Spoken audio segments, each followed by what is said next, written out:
Have you ever, like, looked into a camera and realized that one of your eyes is bigger than the other one?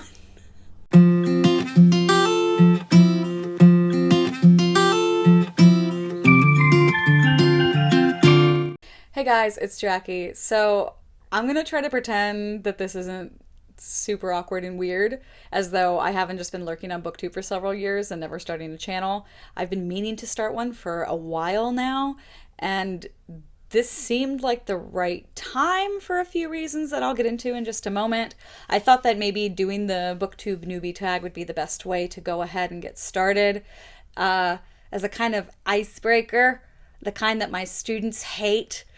Um, so a little bit about me first, I guess, before I get into the questions. So I'm Jackie. Hi, how are you? I'm an academic, kind of. I shouldn't. I'm putting a question mark on that, and I really shouldn't do that. It's it's imposter syndrome, which I'm trying really hard not to give into. I'm a graduate student. I study English literature uh, at a university full of geese, apparently. Sorry about the crows. They weren't geese, they were crows, which is very appropriate given the subject matter of certain things I'm going to talk about here. Anyway, I teach and study at a large public university in the southeastern United States. I'll just leave it at that for the sake of my own privacy, for now, anyway. Um, and it feels really weird trying to introduce myself without being able to tell you like specific details, because usually when I do icebreakers with my students, I can. I mean, obviously they know where I work, like, so, and things like that. So it's kind of weird being this cagey about it, I guess. I don't know.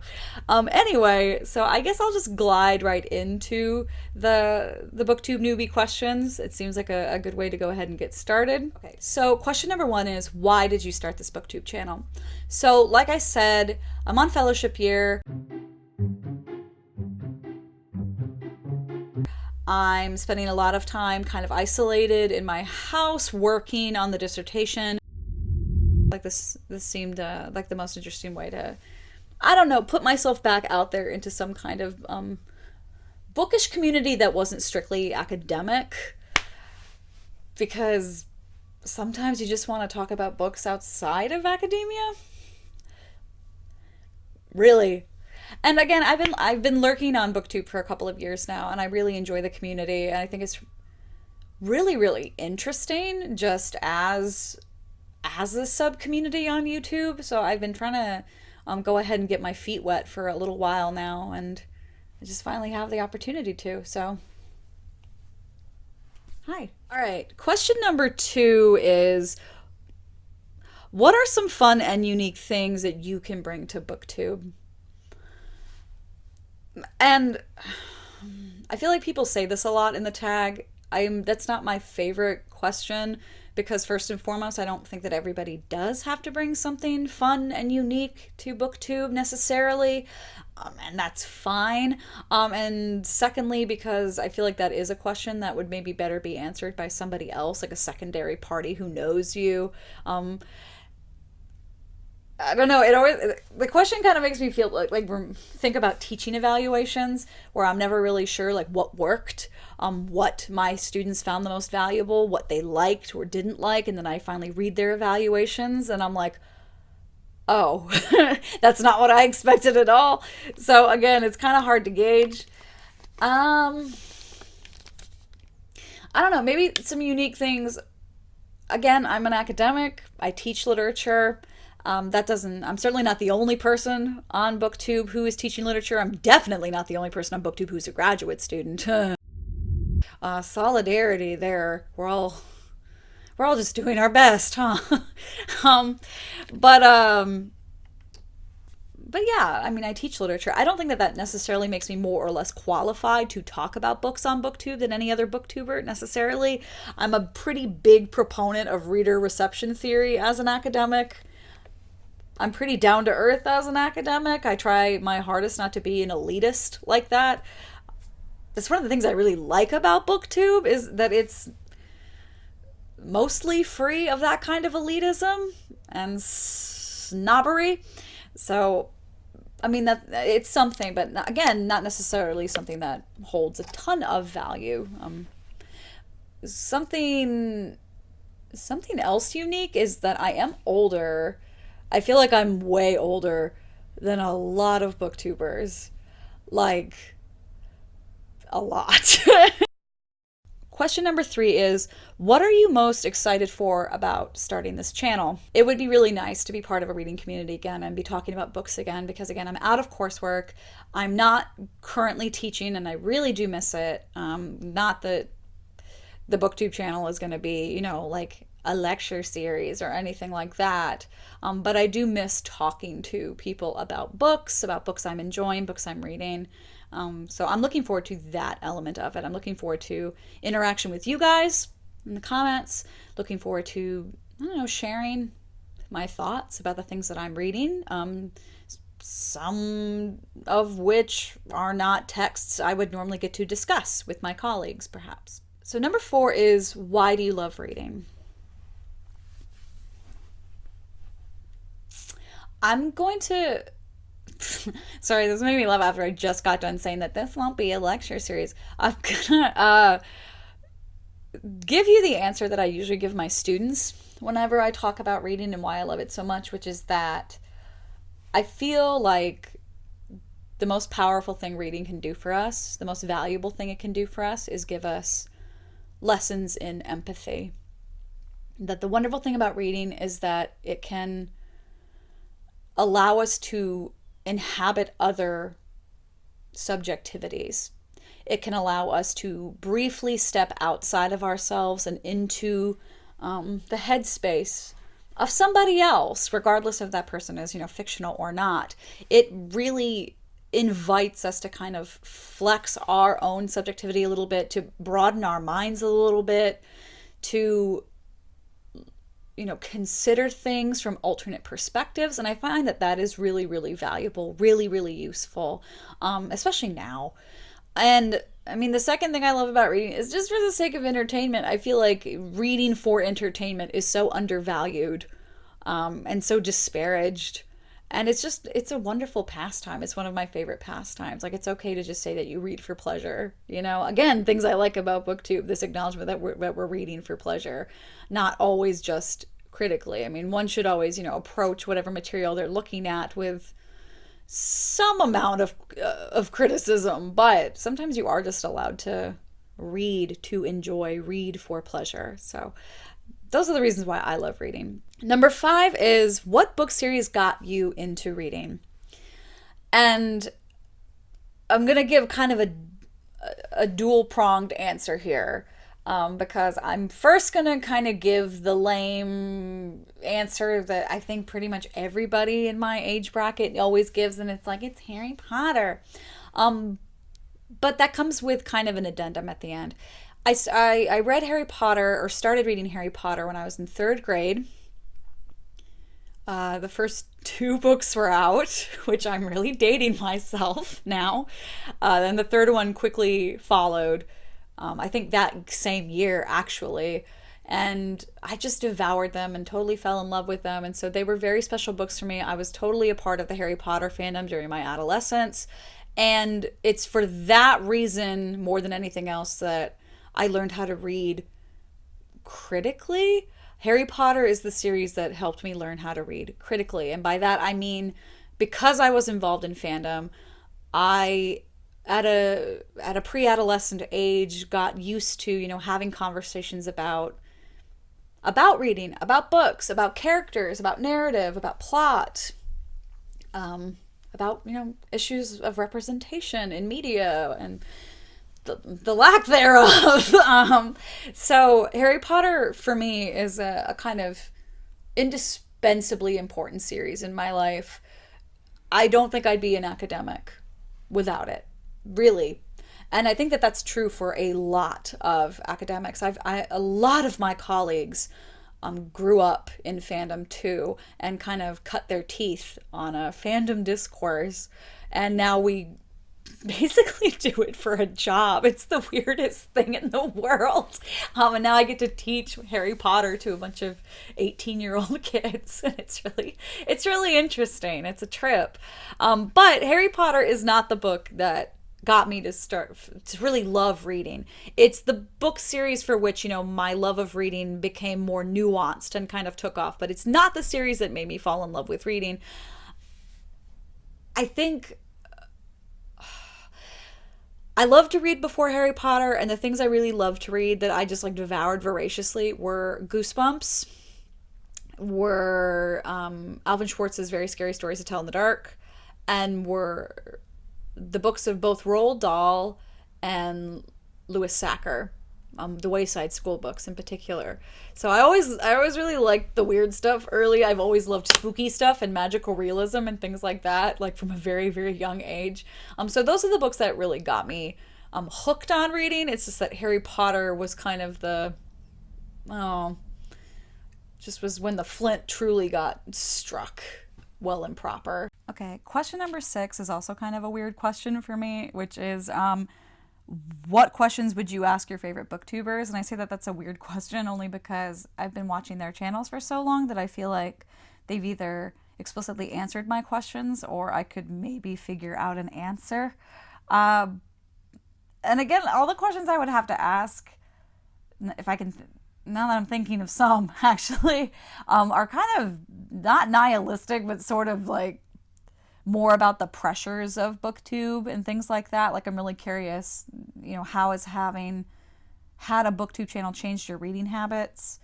What kinds of pressures has having had a booktube channel put on you? Do you read differently than you used to? Do you feel pressure to read even when you don't want to? Things like that, which I know that's graduate school talking again. And breeds so much negativity and wanting to. Sorry, I'm trying to adjust the light. It really breeds wanting to be really honest and forthcoming about what are the downsides. What are the downsides of this institution that you're involved in? So I guess those are my questions. Would be things like that. Number 7 is, what challenges do you think starting a booktube channel will be the hardest to overcome? Tech.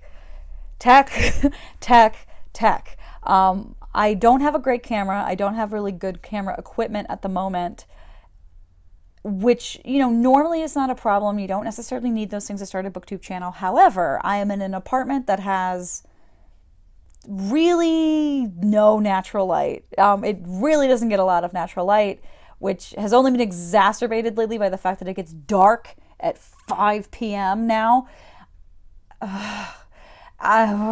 Sorry, I can hear it right now, the thing I'm about to mention. Secondly, I have a construction site across the street from me. They're very noisy. You can probably hear them. Maybe, I'm hoping you don't. I mic'd myself so that hopefully it won't be a problem. But no matter how early I get up, they get up earlier and start working. So sound quality and video quality are going to be things that I'm kind of concerned about. But we simply soldier on and do our best. And hopefully I'll be able to find ways to kind of work around those issues as much as I possibly can. Number 8 is, when did you start reading? Really early, not to be like a Hermione Granger about it, but pretty early. I think I was reading by the time I was about 1.5, kind of almost pushing towards 2. I was reading chapter books in kindergarten, and in first grade got yelled at by my teacher a lot for reading too fast, which I always remember because basically we would read out loud, and whenever I would do it, I would read too fast, and the other students couldn't keep up with me, and I couldn't keep up with myself. I would trip over my words because, I don't know, I was reading faster than I could speak. That's always kind of been the case. I can read before I can speak, and I can swim before I can walk. And I got scolded quite a lot in elementary school for that. And I think it's kind of evident that I still haven't totally broken myself of that habit. I talk pretty fast. I'm sure my students can tell you all about it. and would love to complain to you about how quickly I speak. But I started reading really young. Number 9 is, where do you read? I'm a bed reader. I like to be in my bed with all the noise outside my apartment battering down my door. I really prefer to read in bed. I usually read in bed. I also love the tub. I can get in the tub with a book and stay there for literally hours and just like finish an entire 400-page novel in the bathtub, if people will let me do that. I'm not super keen on reading in public. I can, obviously, like I can go and read a book in a cafe, but if I am trying to really concentrate on the book or study, I have a hard time, which is not convenient, right? That it's like I can't just go to the library and like read or study, and it's just, I don't know. I like to be, in my bed with my music, with my snacks, with my tea, with my big, huge whoopee of a blanket, and just relax. Even when I am studying, whether I'm reading for pleasure or for work, that's where I prefer to be. Number 10 is, what kind of books do you like to read? And this is the fun question, right? So things I really love, I love horror, I love the gothic, I love magical realism a lot, I love fairy tales, I love graphic narratives and comics. I'm a huge Batman fan. I love the Batman rogues so much. I like weird stuff for the most part. I love dark academia. That's really fun as a subgenre. I love books about academics behaving badly, which is again probably why I like the Batman rogues so much. So those sorts of things I really do like. Things I don't really like reading. And this is where I'm gonna get not controversial, surely, but a little controversial. I don't really like high fantasy. I don't know. I don't know. When it comes to fantasy and the fantastic, I really prefer, again, magical realism, urban fantasy, paranormal romance if it's queer. Things like that. Fairy tale retellings, folktale retellings. I'm not a huge high fantasy person. There are certainly high fantasy novels and series that I have enjoyed. I liked Narnia fine. I enjoyed Lord of the Rings fine. I like A Song of Ice and Fire because I love pain, clearly. I'm in graduate school. Hi. But for the most part, high fantasy is just really not my bag. In that same vein, hard SF is not really my bag either. I prefer things like space opera and like soft existential science fiction. Hard science fiction, it's just not really for me, honestly. And that's really it. I read pretty much everything else, and I'm always willing to give things a try, regardless or not whether they belong to a genre that I don't usually enjoy. I'm really picky about contemporary romance, especially if it's MF romance. Again, I'm very, very fussy about that sort of thing, but for the most part, I read just about everything. I have my preferences. I'm so sorry to all the fantasy fans. It's really strange to be someone who does work in speculative fiction and fantasy, big fantasy as like a big umbrella term, and not really care for high fantasy at all. I just don't really like it, and I especially do not care for YA high fantasy. Like Throne of Glass, we don't know her. It's not for me. Again, it's not even really like a value judgment necessarily. It's just not something that I enjoy. So maybe that's my unique thing on Booktube. What do I bring to Booktube? I don't like high fantasy. And everyone's like, cool, unsubscribed. So yeah, that's pretty much it. I like the weird stuff. Except high fantasy. I don't know. Never cared for it. I don't think I'm ever going to. I have a video that I would like to do, or I'm going to kind of test that theory a little bit, but we'll see. Yeah. All right, so I guess that's the end of the questionnaire. So that's all of the questions. Thank you for coming along on this ice-breaking ride with me, and getting to know me a little bit. Again, I'm kind of hoping to get on sort of a a regular upload schedule here as much as possible, and would really love for you guys to, you know, down in the comments, either leave me some suggestions for things that you would like to see, the kinds of videos that you would maybe like for me to do, tags you would like for me to do, or you know, answer these questions yourselves in the comments and we can maybe have a conversation, or, you know, rebut my answers, or especially about the high fantasy thing. I have the feeling. But please like, subscribe. Would love to talk to you guys sometime, and till next time, read on.